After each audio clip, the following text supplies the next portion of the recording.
Greetings and welcome to this edition of the Kokayi Academy for the Healing Arts.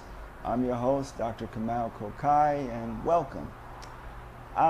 Today I want to talk about perception, science, and homeopathy.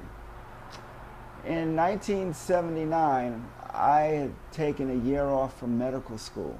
Why? Because I had a profound sense of a limitation in terms of what I was learning, that there had to be something more. So somewhere in the latter part of 1979, I found myself sitting in a homeopath's office. This was not a doctor of homeopathy, this was a lay homeopath. And at the time in this country, some of the best homeopaths were actually people, lay homeopaths. So there was a client there who had eczema, and she had very severe eczema. Her legs were swollen and they were weeping, just sticky, serosanguinous fluid, and clearly she was miserable. Based on his interpretation of her symptoms, and he had a small, what's called Materia Medica, which is basically, it's a book that looks at all the details of a particular remedy, of various remedies, and how they impact on the body, what symptoms they've been shown to actually help. And in this case, he came up with homeopathic mercury.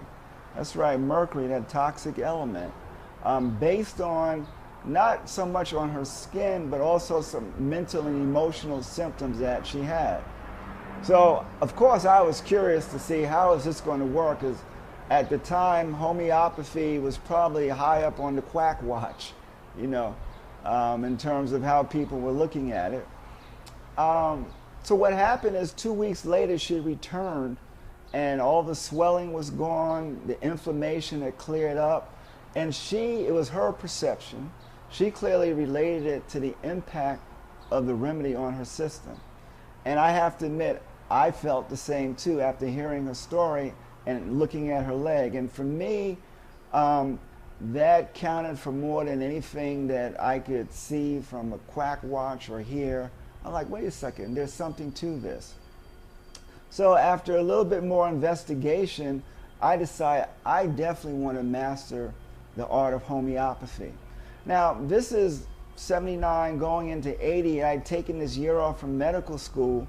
I was looking at books like The Dancing Wooly Masters by Gary Zukov, The Tao of Physics by Friedrich Capra, and all of these books were redefining reality, redefining about how we look at the universe and what we consider real. So fundamental to this was the notion that classical physics is really just a small subset in a larger quantum reality, if you will. A larger reality that is beyond space-time, a larger reality that's beyond our ability to perceive with our five senses. And this was clearly being documented. Now, of course, Western medicine has a cultural imperative that causes it to focus more on our biochemical and our biophysical bodies. That's what's real. Within a larger quantum reality, there's room for much more. In fact, most of what actually is beyond what our five senses can actually pick up. Now, of course, what does this have to do with homeopathy and the practice of medicine? Well, actually, the other cultures tend to focus on different aspects of the larger electromagnetic spectrum. So, for instance, in Asian medicine, the focus is on the movement of qi, or life energy. And qi can be seen in everything from martial arts to food, to the qi of different organs and different parts of the body. Now, Europe has its own more esoteric traditions, or traditions that aren't linked in a biomechanical reality. Part of the difficulty that Western scientists have with homeopathy is that what you're actually giving a person no longer is in a milligram amount. In fact, the most remedies are prescribed at a level where there's not even a mole of the original chemical substance there. In other words, it's beyond Avogadro's number. There's not even a mole of the original substance. So, of course, within a biochemical model, this is placebo, whatever that means, right? But as science has evolved in terms of its ability to actually interface with the large electromagnetic spectrum, it's actually demonstrated that homeopathy, a homeopathic remedy, has an effect at a submolecular level. A submolecular level that now the technology exists to actually measure that. In other words, homeopathy is quote unquote real. Now, at the turn of the 19th century, we found that, actually, the 20th century actually, I'm going to say, in the 1900s, 25% of this country's physicians were homeopaths. This was in the early 1900s. But with the Flexner Report, which was orchestrated by the pharmaceutical companies and big business interests, it was said that homeopathy is not scientific. So homeopathic universities no longer received financial assistance from the federal government. There was Flower and Fifth Avenue Hospital here in New York that was largely homeopathic. Hahnemann University in Philadelphia. In fact, Samuel Hahnemann, the founder, the original, well, I won't say the originator, but the person that actually took advantage of the quality of things that allows you to capture the energy of the substance, right? We actually have his picture, we have a statue of him in Washington, D.C., right? So he was acknowledged as a genius in this field in terms of what he was able to come up with. So imagine that you can take any plant substance, or what's actually done, any substance in the periodic table, and prepare it homeopathically, meaning that you go through a series of dilutions that actually allow you then to really trap the energetic essence of a particular substance, right? So we're literally prescribing the energetic or the vital force of a plant, of a mineral. And the way that we decide how a homeopathic remedy works is that we test it on healthy people. So when I was doing some training in the UK, we tested the substance germanium. And the way that works is that you have people that were doing what's called a proving. And in that proving, a number of people are actually given a homeopathic remedy.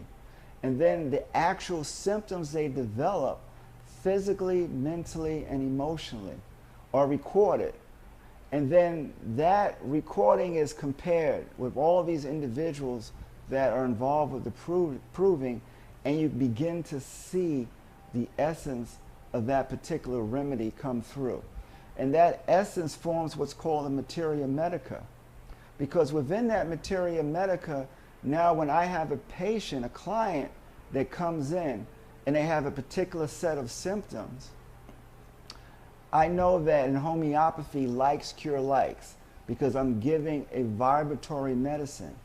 And in giving that, I'm trying to see, does this person have a set of symptoms that span physical, mental, emotional aberrations? Does it cover all of that? Sometimes it might only cover part of that, but I can decide to actually prescribe that. So the way that it works, it's more like it's a wave that cancels out that illness, which is a reflection of another kind of vibratory pattern. I think that's fascinating. And what happens is we try to explain things within a framework that we're comfortable with. But we can't do that because classical physics and all the biochemical, biomechanical medicine that's come out of that, it can't explain that. in the same way that that particular model really isn't useful for treating different characterological problems, anxieties, depressions, different aberrations of the mind, different behavioral patterns. You're going to find that homeopathy has a real strength in that. I can't tell you how many patients I've helped with, let's say, a poison mushroom, Agaricus muscaricus, that has symptoms of panic attacks, anxiety, right? I've helped many people with that. Or even simple things. I had a patient from bronchitis to my own son was having respiratory difficulty going into asthma. A remedy called antimonium tartaricum actually cleared that up within a few hours, and none of the symptoms progressed, right? Any number of things from attention deficit, but particularly where you can see the mind-body connection. Right now, there's a lot of work being done in homeopathy in terms of being able to prescribe for more physical complaints, right? Where you're really looking at a physical pathology where there's an aberration in the person's vital force that's more localized as opposed to the whole process. There's so many things that can be said about homeopathy. There's tons of research going on. And just imagine different plant kingdoms are being mapped out in terms of the energetic vibration that's actually covered by a particular species of plants. One of the things that I found most fascinating, I think there was a proving of granite, right, in an area that there's a lot of alcoholism, but there's a lot of that granite stone. And they found that that granite stone was, it had a lot of provings that dealt with cravings for alcohol. So what I'm saying then is that a lot of times when we take on illness, we're taking on the vibration of things that are around us, and that's distorting our own life energy. So I hope this gives you a little bit of a taste for what homeopathy is like. In the fall at City College, there's going to be an online course that I'm supervising where we're going to have about 20 different workshops to look at the full spectrum of integrative medicine, both including biomechanical, biochemical, bioenergetic, and spirit consciousness realities. You'll be hearing more about that. And thanks for joining me today. And remember that we are spiritual beings having a human experience. Blessings.